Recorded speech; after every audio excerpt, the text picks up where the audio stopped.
India dan Indonesia menandatangani beberapa perjanjian kerjasama termasuk berkaitan sistem peluru berpandu Prius BrahMos selepas pertemuan antara Modi dan Presiden Indonesia Prabowo Subianto.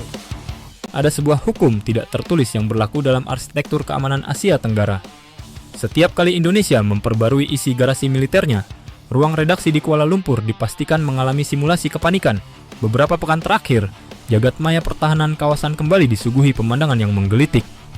Pemicunya bukan karena Kementerian Pertahanan kita sedang melakukan pameran kekuatan besar-besaran, melainkan karena media-media mainstream Malaysia mendadak kompak dan terstruktur menjadikan potensi kesepakatan koridor Jakarta-New Delhi sebagai headlines utama mereka. Mulai dari sistem rudal jelajah supersonik BrahMos, hingga rudal udara ke udara jarak melampaui Cakrawala, Astra Mk1, semuanya dikupas tuntas di seberang selat. Satu hal yang menggelitik nalar kita adalah terjadinya sebuah anomali psikologis yang timpang. Sementara publik Malaysia bertindak layaknya analis intelijen swasta yang mengawasi setiap jengkal pergerakan TNI, media di Indonesia justru memperlihatkan sikap sebaliknya. Dingin, abai, dan cenderung tidak peduli. Jujur saja, kapan terakhir kali Anda melihat media nasional kita menjadikan pembelian jet tempur FA-50 Block 20 atau kesepakatan alutsista Kuala Lumpur sebagai berita utama selama 1 pekan berturut-turut? Hampir tidak pernah. Pertanyaannya, mengapa ada tetangga yang begitu menaruh perhatian mendalam pada dompet pertahanan kita?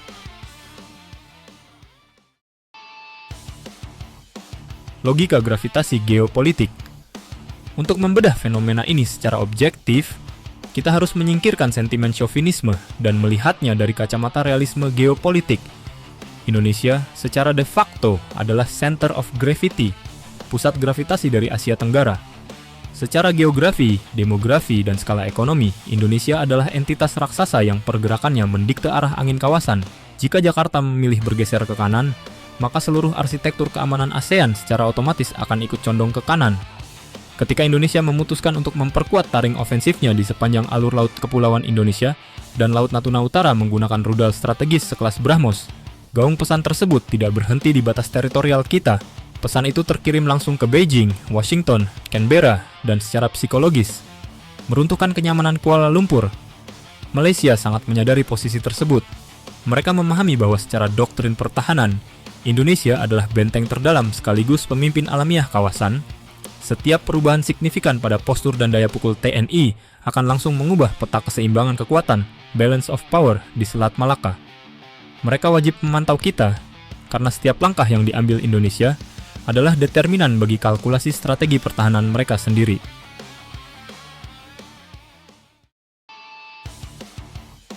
Sindrom tetangga dan realitas spesifikasi.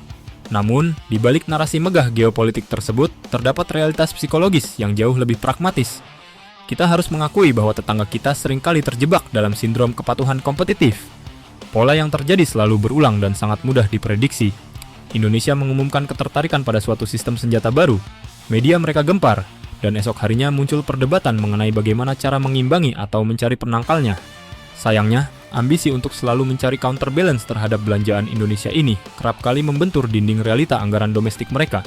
Dalam 1 dekade terakhir, strategi modernisasi alutsista Indonesia berjalan secara agresif, sistematis, dan didukung oleh stabilitas finansial yang kuat. Hasil akhir dari kompetisi sunyi ini pun seringkali memicu senyum simpul. Ketika Indonesia berkomitmen pada varian mutakhir tanpa kompromi, seperti pengadaan Rafale standar F4 atau kapal selam Scorpene Evolved dengan teknologi baterai lithium-ion terbaru, tetangga kita tidak jarang harus puas dengan keputusan yang disesuaikan dengan kapasitas kantong. Mereka kerap berakhir memproklamirkan akuisisi alutsista dengan spesifikasi yang telah diturunkan nilainya, jumlah yang sangat minimalis, atau justru terjebak dalam lingkaran drama penundaan proyek bertahun-tahun. Mereka mengawasi kita karena mereka cemas, dan kecemasan itu bersumber dari ketidakmampuan mereka untuk menyamai daya beli Jakarta.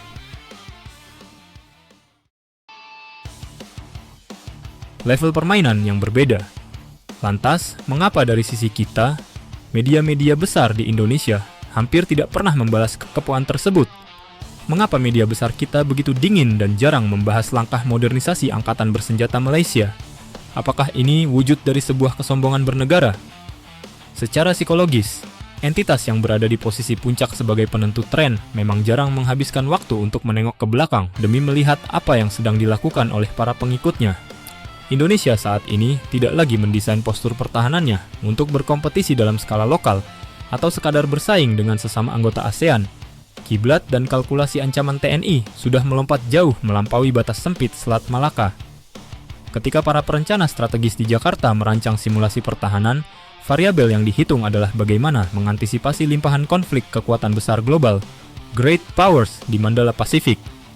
Fokus kita adalah bagaimana memblokade selat-selat strategis dari infiltrasi kapal selam nuklir asing, serta bagaimana menegakkan kedaulatan wilayah udara dari penetrasi teknologi generasi kelima.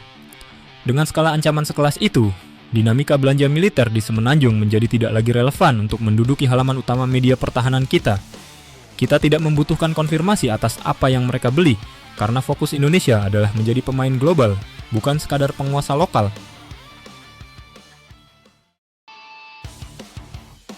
Pada akhirnya, riuhnya pemberitaan di Kuala Lumpur mengenai manuver Indonesia bersama India terkait BrahMos dan Astra Mark satu adalah sebuah pengakuan yang jujur. Itu adalah validasi mutlak bahwa Indonesia adalah matahari utama di Asia Tenggara. Kemanapun magnet Jakarta bergerak, kesana pula pandangan kawasan akan terseret. Biarkan mereka sibuk menganalisis dan merumuskan teori penangkal di atas kertas. Tugas utama kita adalah memastikan bahwa setiap nota kesepahaman yang ditandatangani di Jakarta bertransformasi menjadi daya gentar nyata di lautan dan udara Nusantara. Karena pada dasarnya, pemegang supremasi tidak pernah memiliki kewajiban untuk menjelaskan kepada seisi hutan mengapa ia terus mengasah taring-taring barunya.